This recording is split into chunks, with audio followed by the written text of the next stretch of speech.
Okay, a video vlog check everybody, Azrael here and we are back again for another tech vlog at we are here sa preview ng bagong wearables at phones ni Samsung Philippines at we are ahead of its upcoming Samsung Galaxy Unpack event this July 10 at 9 p.m. Philippines time. So kung nag-aabang dyan ng new launches ni Samsung, don't miss the Galaxy Unpack event this July 10, 9 p.m. Philippines time sa Samsung Philippines Facebook. So check it out yo at malalaman nyo yung mga nilaunch dito. Actually, pag napanood nyo na pala itong video na to, no, tapos na yung Galaxy Unpack. Bakit pa ako nagpo-promote no? Dahil just making this video. No? So we are here sa isang secret location here in Makati at we just witnessed at nakapag-preview kami ng mga bagong phones at wearable devices ni Samsung. So featuring the Samsung Galaxy Z Fold 6, Samsung Galaxy Z Flip 6, the Galaxy Watch 7, the Galaxy Watch Ultra, and the Galaxy Buds 3. So hindi na ako gawa ng mga tech specs features, no? So we are doing that pag meron tayong mga unboxing, no? But I'll show you some of the features of the new AI feature ng Galaxy AI sa devices ni sa Z Fold tsaka sa Z Flip 6, which is limited lang siya ng yung mga features ng AI nila dun sa new Z Fold and Flip devices ni Samsung itong Galaxy series nila, no? So before that, let's do the feature hands-on test featuring the Z Fold 6, Z Flip 6, Watch Ultra, Watch 7 at yung earbuds 3. Okay, let's check it out yo. Let's do this. Okay, let's do a quick chat muna, no, about the features of the Z Flip 6 at saka Z Fold 6. Ito yung Fold hawak ko and this one is the Flip 6. Magkaibang version siya pero pinaka-paborito ko is the Flip phone kasi it's very easy to hold and I like its compact. Kapag compact niya, very handy. Ito naman okay naman din. I haven't tried this for gaming but ito talaga yung nagustuhan ko, no? So right now, naglagay sila ng new AI features, yung Galaxy AI features, sa dalawang phones na ito ni Samsung Philippines. At syempre, kasama rin dito yung kanilang, kasama dito yung mga AI features na available din sa Samsung Galaxy 24 series nila. At narinig ko kanina sa explanation nila, yung some of the AI series are now being, ina-update na rin din nila yung mga old models nila like the Samsung Galaxy S23 series nila. So, but I'm not sure no kung yung mga new features magkakaroon sa S24, S23. But sabi nila, kasi yung ibang features are very limited lang dito kasi kailangan mo yung foldability feature niya which is parang available lang dito. So, sa S24, S23 series owners, so wala kayo nun. So, yung mga bago nila, no, yung mga other AI features like the translator, composer, meron yan dito sa Z Fold tsaka sa Z Flip 6 series nila. Ang pinakabago na nila napansin ko dito, no, yung kanilang natawag na sketch to image feature niya, which is pag nag-drawing ka sa isang photo, no, kasi sketch to image yan, mag-sketch ka dun sa mismong drawing. Right, kanina nag-demo sila ng nag-drawing ng pusa dun sa isang image at using the Galaxy AI features, pinakita nagkaroon ng totoong pusa doon sa drawing, which is nakakamangha. Para it reminds me of a replicator sa Star Trek. Wala mang sabihin mo, gagawin niya. At gumawa kanina ng drawing kanina, no? Nag-drawing ng crown doon sa isang tao. At using the Galaxy AI features, nagkaroon ng totoong crown doon sa picture niya. So medyo weird, no? So kanina they are attempting to make a dress at you can use some of the AI features to create a cartoony or a better image like a watercolor design, pop art design ng isang dress, which is you can use it for your journal or for your post at marami pang iba pa, no? Parang kailangan mong gumawa ng isang artistic drawing with the use of AI. Pinakamaganda rin dito, no, sa Z Fold 6 series nila, pinakita sa amin yung how to use the new way of communication or translation, no? So pinakita kanina, no, dun sa translate kanina, ginamit nila yung screen dito sa likuran at yung translation AI mode niya. Pag nagsalita ka, lalabas yung text dito sa screen, which is it can show a translation dun sa reader na makakabasa. Pa kanina nag-try siya magsalita ng Korean, so lumabas dito yung English text. So yung isa naman, nagsalita siya ng English, lumabas naman yung Korean text dito. Parang you can use the Z Fold 6 series and the AI translation feature para makapag-communicate ka sa iba't ibang klaseng language. 아이스 아메리카노 하나 주세요. I'd like an iced Americano, There. please. Oh. Okay, here you go. 자, 여기 있습니다. Alright. Also, there's also a listening mode which you can use it to listen with the pair of your earbuds 3. Para sabi, pag naka-pair tong dalawang to at naka-pair tong earbuds 3 mo, you can automatically listen a live translation kung ano yung napipick up ng phone direct to your earbuds 3. For example, you can use this for listening to people. You can use this for listening an interview or conference or maybe movies. You can use it, no? You can spy on people talking about, para pumunta ka sa isang bansa, for example, Japan, no? You can listen everything, what's going on around you using the Fold 6 series and also the earbuds 3. I'm not sure kung pwede siya sa no, sa Flip, no? Kasi yung demo kanina, pinakita lang dito sa Fold 6. So sa Flip 6, I'm not sure kung gumagana yung ganung feature na lumalabas din yung text dito. Pero I guess it's available din kasi sabi nila, those features are limited only to the Flip at Fold 6 series. Kasi you need the back of the phone para makita yung subtitle ng sinasabi mo, no? Napakaagad. I'm not sure kung meron Tagalog, no? Try natin mamaya kasi isang phone doon. Kasi you need internet to access it. Kasi yun talagang yun yung AI capability niya, no? Gumukuha siya ng information, translating it, at lahat yan nasa internet cloud ng ating mga languages. Alright?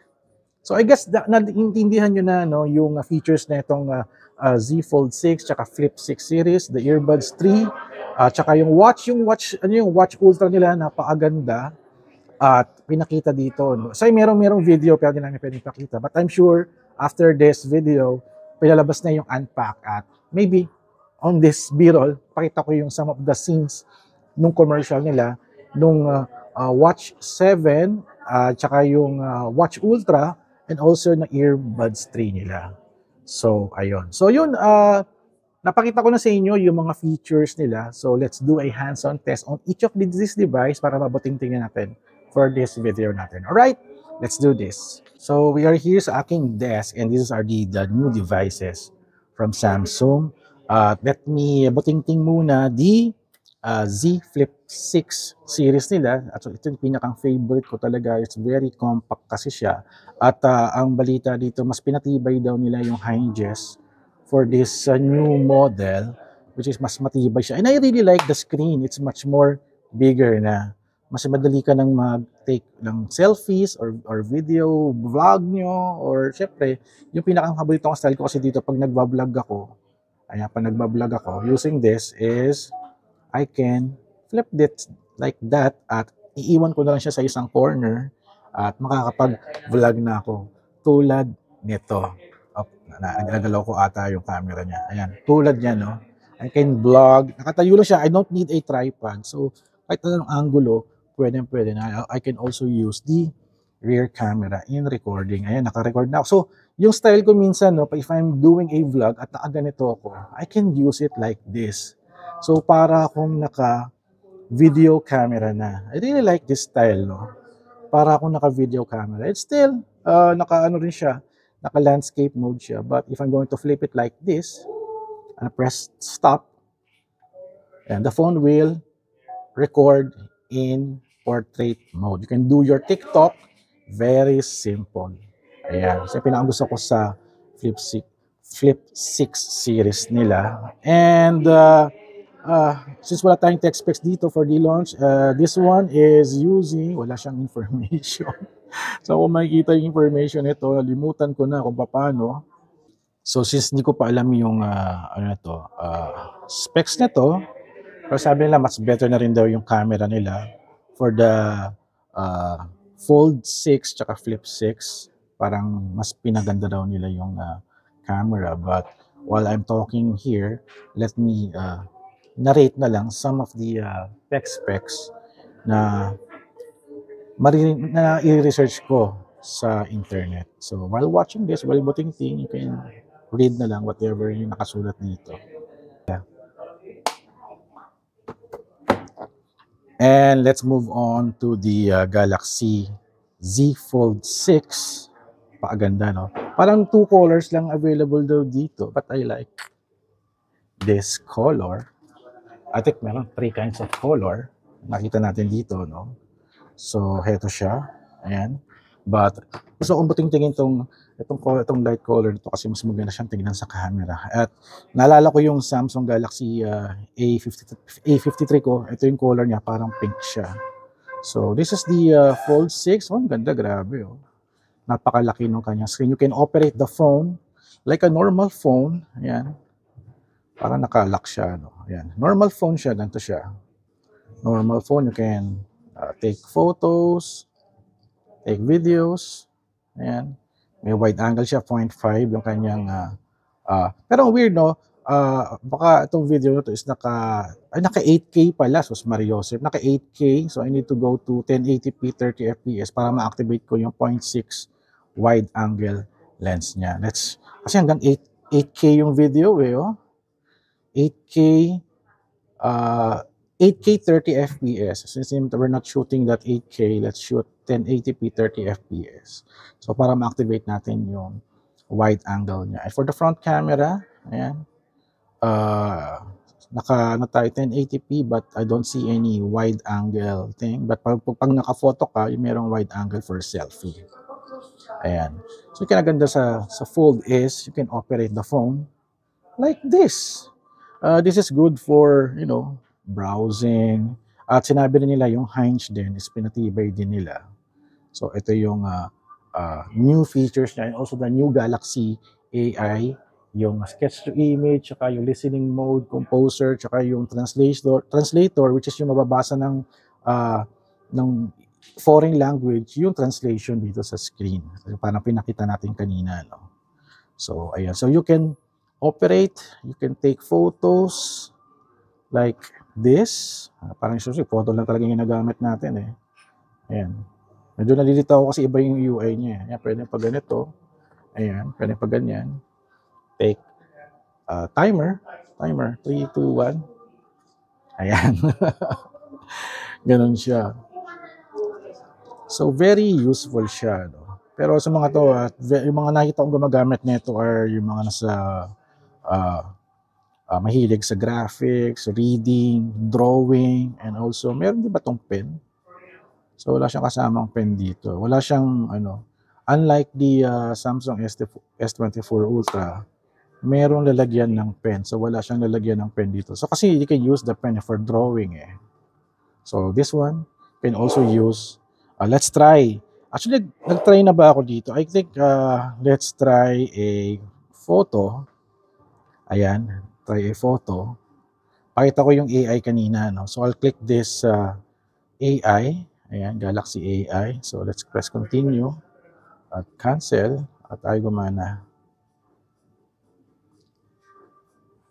So, kailangan pa ata mag-connect sa internet. Unlike dun sa isang picture kanina, no? I think itong isang phone yata. May picture ko na to, eh. I think. Nawala yung isang picture ko.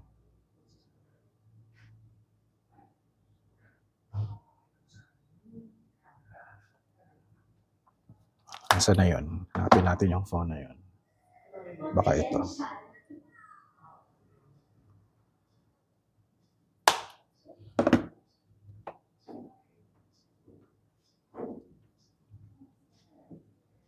Ayan. So ito, this is the flip. One of the features, no? Ito yung picture ko, nag-selfie ako. At I'll press this AI thing. At this is the portrait studio. Alagay portrait studio. Click natin yan. I'll click 3D cartoon.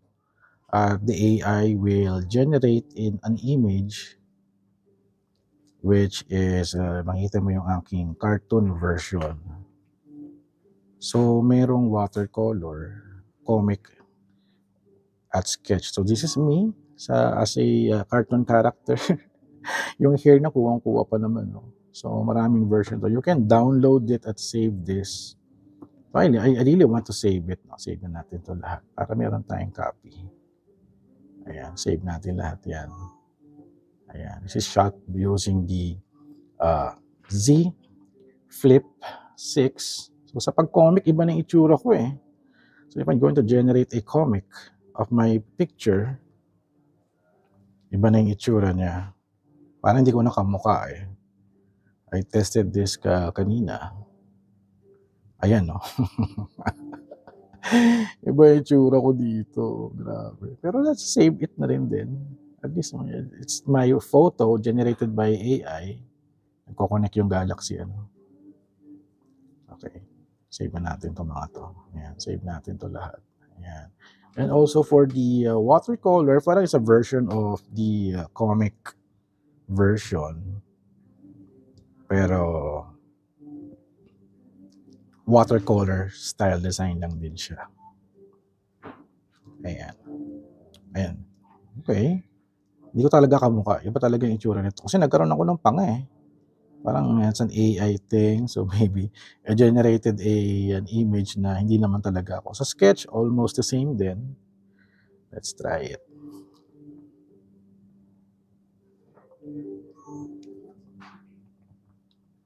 Ayan.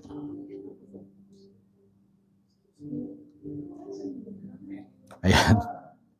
Ito yung tsura ko. Hindi talaga ako eh. Oh. Hindi ko kamukha eh. Hindi ko kamukha. Ayan. Hindi ko talaga kamukha eh. Pero still, it's me. But hindi ako happy with my tsura. So let's try the sketch. Hindi ko alam kung paano yung sketch to image. Eh. Nakinig naman ako kanina. But let's get another photo. At may i-click daw ata dito eh.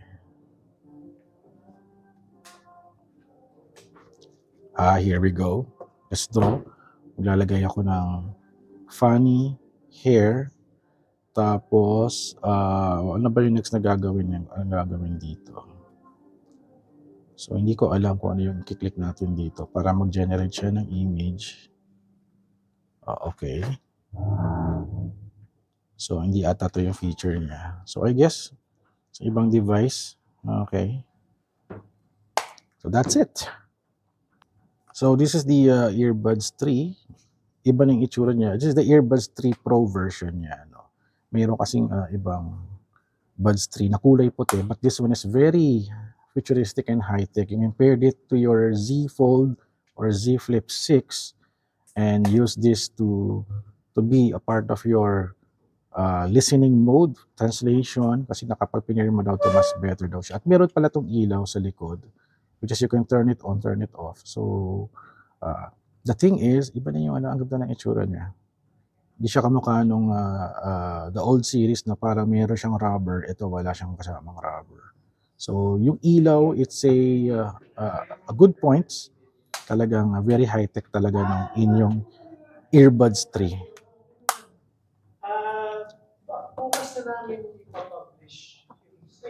And this one is the Galaxy Watch 7.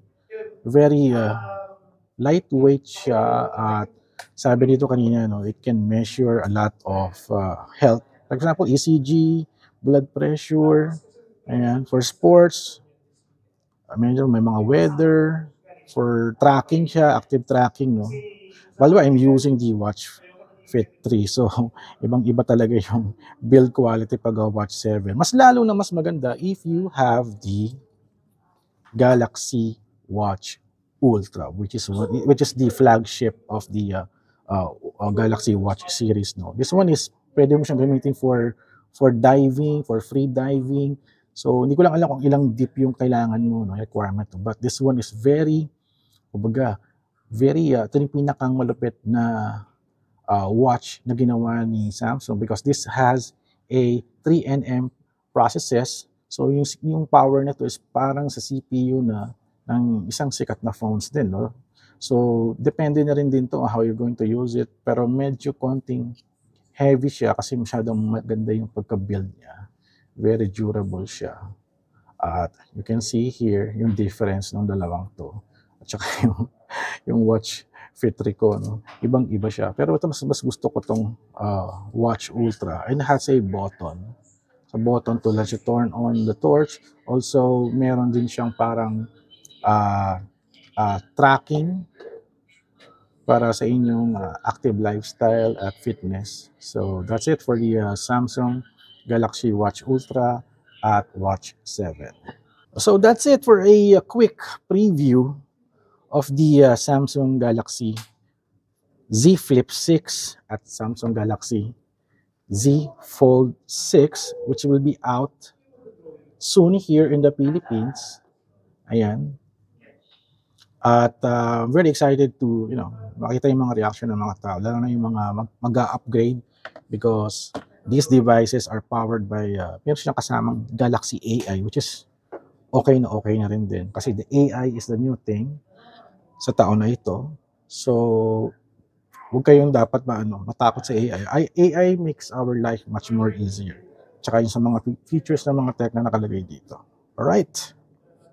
Alright, that's it guys for our tech feature for today. At maraming salamat kay Samsung Philippines for the preview of their new devices. So, for sure, pag napanood nyo itong video, naka-out na yung Galaxy Unpacked. Tapos na. Kung July 10 yung event, malamang napanood nyo na itong video ko right after the Galaxy Unpacked. Alright, so abangan nyo to sa mga Samsung concept stores para mabuting-tingin nyo bago kayo bumili. At check out the new features, talagang super ganda niya. Alright, so that's it guys for our video for today. So thank you guys for watching. So don't forget to subscribe, like, and comment. And I'll see you guys at the next video vlog adventure. May tawag ako dito. Bigyan daw nila ako ng Z Fold 6. Alright.